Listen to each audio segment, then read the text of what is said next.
Olá, eu sou Wilson Rossato e sou jornalista e escritor. Conheci o Luiz Orlando em 2019, quando eu estava escrevendo a biografia do jogador Túlio Maravilha. Luiz Orlando foi empresário do Túlio na década de 90, sendo inclusive o responsável por trazer Túlio lá da Suíça para jogar no Botafogo. Isso no comecinho de 1994. E deu no que deu. Campeão brasileiro em 1995, com o gol do título do próprio Túlio Maravilha. Bem, mas eu estou falando isso porque eu entrei em contato com o Luiz Orlando para fazer a entrevista com ele sobre a vida do então jogador dele, né? Tivemos uma conversa longa de 1h30 pelo telefone, porque eu moro em Brasília e ele no Rio de Janeiro. Tivemos essa conversa em que eu fiz uma entrevista sobre o Túlio na década de 90. E tivemos nessa entrevista, durante essa hora e meia, tivemos uma empatia, né? Eu e Luiz Orlando. E depois dessa entrevista eu entrei em contato com ele também umas 2 ou 3 vezes para resolver problemas da biografia, né? Uma vez que Luiz Orlando tem uma memória prodigiosa, porque ele lembra de fatos da vida do Túlio que o próprio Túlio não lembra, ou pelo menos não lembrava, né? Então, de maneira que ele me ajudou muito para destrinchar certos fatos que ocorreram na vida do Túlio naquela época, para que eu pudesse tomar conhecimento de todos eles. E aí passou-se o tempo e o Luiz Orlando me disse que me procuraria depois do Carnaval.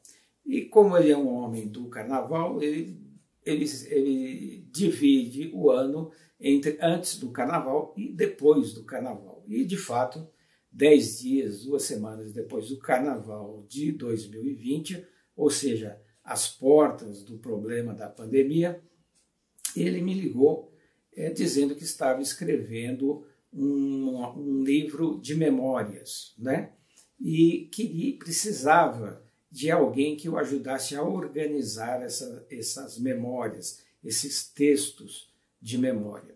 Ele me enviou alguns, li e achei muito interessantes, histórias muito saborosas, em que ele fala de carnaval, fala de futebol, fala da sociedade na época, conta fofocas muito interessantes de época e tudo isso de uma maneira muito leve, muito irônica, muito inteligente.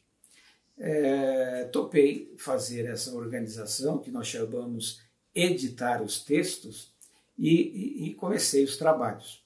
Aí, logo depois das primeiras leituras, eu tive uma ideia, que era transformar aqueles textos, que são vários textos para compor o livro, textos maiores, textos um pouco menores, transformar tudo em cartas, né? Ou seja, transformar as memórias em um livro de gênero epistolar, ou seja, de epístolas, de cartas. E cartas para quem? Cartas para o pai dele, que afinal foi uma pessoa muito famosa em sua época, o grande narrador de futebol Orlando Batista, que foi uma pessoa muito premiada em sua época, nas décadas de 50 e 60, e uma pessoa com quem o filho convivia muito bem, e quem for leitor vai ver que mesmo pai e filho, quando convivem bem, tem seus problemas. Isso tudo está nas memórias do Luiz Orlando. Estamos trabalhando no livro, até agora ele me manda textos sobre a vida dele, sobre suas memórias, e eu vou organizando e vamos concluir esse livro logo, logo, porque a ideia é lançá-lo em 2022, antes da Copa do Mundo do Catar. Então, estamos trabalhando e trocamos sempre ideias, estamos sempre ligados para poder fazer o melhor possível pelo livro, que deverá se chamar Cartas ao Pai, justamente porque são cartas de Luiz Orlando Batista para o seu pai, o famoso Orlandão. Né? Deixo aqui um abraço a ele e a todos vocês.